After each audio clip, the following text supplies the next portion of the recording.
저희 이번에 조사하면서 가장 어려웠던 항목이 바로 장기 선교사 사역 유형입니다. 저희가 좀 더 치밀하게 조사하고 세부적으로 조사하려고 항목을 몇 개 더 추가를 하긴 했지만, 이 내용에 대해서 답변을 하는 선교 단체의 입장에서는 사실상 변별력이 떨어지는 답변을 많이 내어왔습니다. 따라서 몇 개 의료 선교라든지 문화 선교, 난민, 방송, 국내 다문화 등등은 변별력이 있다고 여겨지지만, 지도자 양육이라든지 제자 훈련, 이것은 좀 변별력에 어디를 선택해야 될지 잘 모르는 그런 부분도 있기 때문에 참고로 볼 수 있으면 좋겠습니다.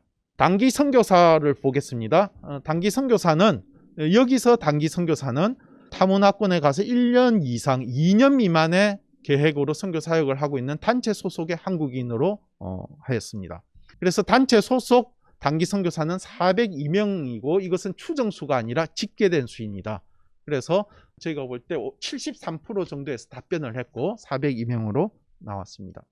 국제 선교사는 저희가 볼 때 미국 국적의 한국 선교사님들, 한인 선교사입니다. 한인 선교사이지만 이것은 한국 국적이 아니기 때문에 국제 선교사 부류에 들어가고, 또 브라질 사람이 만약에 한국 선교단체에 의해서 파송을 받았다면 그분도 국제 선교사고, 인도 사람이 어떤 선교단체에 있어서 역파송을 받았다면 그분도 국제 선교사입니다. 앞으로 이 분야는 매우 중요한 부분이기 때문에 한국 교회의 선교 역량을 드러내는 부분입니다. 한국 선교사가 무조건 많은 것이 좋은 것은 또 아닐 수도 있기 때문에 여러 다방면의 국제 선교사도 같이 성장할 것으로 여겨집니다. 작년에 조사했을 때 1000명이 넘었는데, 이 부분은 한 단체가 이 국제 선교사 개념을 좀 잘 파악하지 못해서 한 몇백 명 정도가 국제 해외 외국 선교사들을 포함을 시켰습니다. 이번에 그래서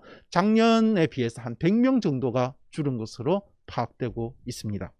선교사 자녀를 추정하면 작년과 거의 비슷한 2295명으로 추산이 되고 있습니다. 선교사 자녀 교육 연령별 분포를 보면 작년과 마찬가지로 대학생과 취업 연령 이상 기혼자도 포함되어 있습니다. 그렇게 했을 때에 57.2%, 이전에 55% 약간 넘었는데, 그래서 앞으로 이 대학생 MK를 아주 어린 아이로 이전에는 많이 여겼었는데, MK의 대부분이 점점 대학생 이상으로 되어 간다는 사실을 알 수 있습니다.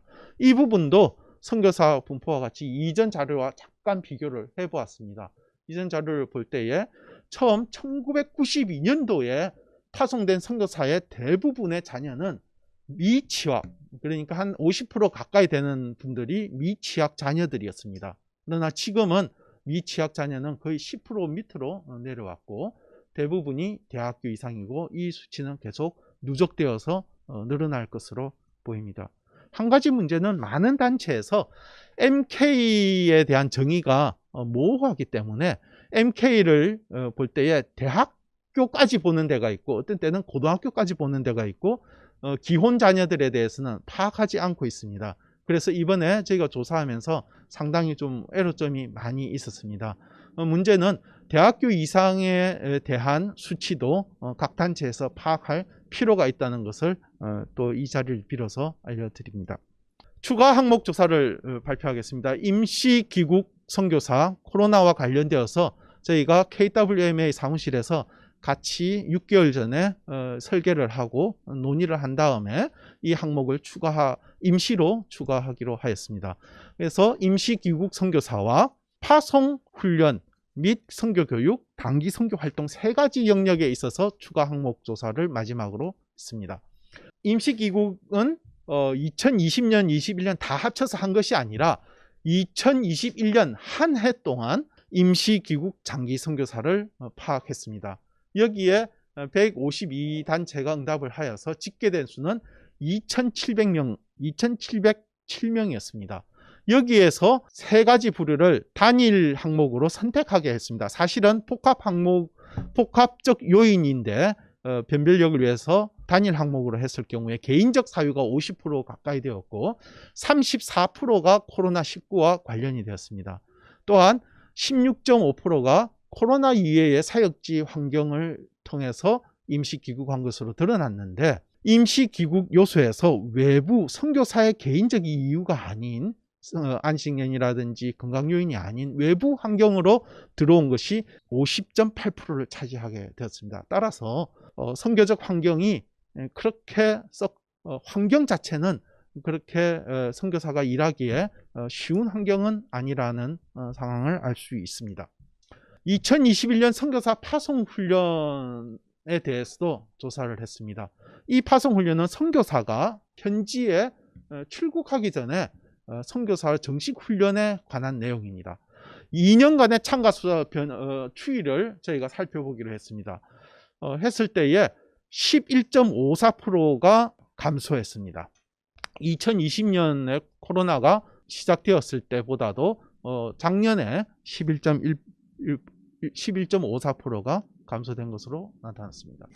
선교사 파송 훈련 이외에 선교사 연장 교육이라든지 선교사가 계속해서 교육을 받고 또 다시 나가야 되는데, 또 이러한 부분에 있어서 연장 교육을 포함한 선교사 파송 이외의 교육과 관련돼서 2년간 참가 숫자는 다음과 같습니다. 2020년에서 774명, 2021년에 511명.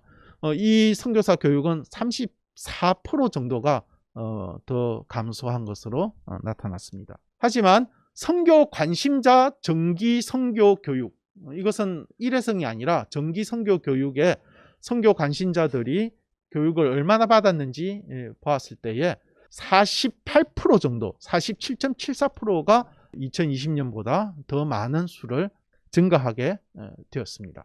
2021년 기간별 단기 선교 활동을 보겠습니다. 저희가 단기 선교사의 개념은 조작적 정의에서 1년 이상에서 2년, 1년과 2년 사이였습니다. 그래서 누락되는 어떤 활동들이 보이기에 1주부터 시작해서 1년까지의 단계를 3단계로 나눠서 1주에서 3주, 4주에서 6개월, 6개월에서 1년 미만 3단계로 나눠서 참가자 수를 파악을 했습니다. 그렇게 파악을 했을 때에 1주가 400명 정도, 4주에서 6주가 150명 정도, 155명, 6개월 이상이 61명, 6개월 이상은 조금 작았습니다.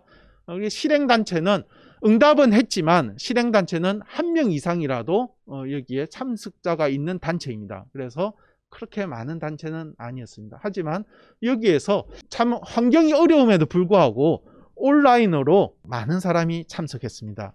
특히 이제 기간이 짧은 경우에는 그 온라인 참석 비율이 좀 더 높았습니다.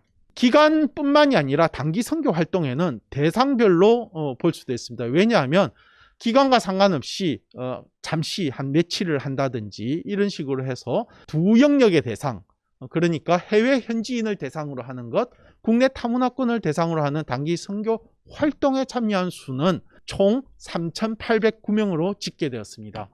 특히 여기에서 사용된 것은 온라인이 97%와 91%를 차지하고 있습니다. 종합적으로 저희가 선교 현황을 살펴보았고 마무리를 짓겠습니다. 2019년도에 저희가 협약을 맺고 두 번째로 2021년 현황 보고를 하게 되었습니다. 이번 조사에서는 이전 조사, 비록 한 번이고 그렇지만 이전 조사와 비교하면서 자료가 얼마나 또 변동성이 적은지 큰지를 찾아내고 추이도 찾아내려고 노력했습니다. 이전 조사에서 미진한 부분은 저희가 각 줄을 달아서 오류가 있는 부분은 저희가 보완을 했습니다. 특히 이번 현황 보고에는 다양한 방면에서 한국 선교 역량을 입체적으로 조명하고자 했습니다. 앞으로 더욱더 많은 관점에서 선교 전 현황을 바라보기를 원합니다. 최근 변화한 요소를 반영했고 변화하는 환경을 준비한 기초 자료로 선교 현황이 충실하게 그 역할을 감당하려면 선교 단체와 교단에서 저희가 이번에 이렇게 설문조사하고 통계조사를 할 때에 있는 양식지를 잘 보고 관심 있게 또 멤버 케어를 좀 해주시면 감사하겠습니다. 끝으로 이번 통계를 준비하면서 수고한 크림의 연구원들과 선교 현황 설문 단계에서 함께한 KWMA 총장님을 비롯한 사역자 여러분과 통계에 응한 선교단체 실무자 모두에게 감사의 마음을 전합니다. 감사합니다.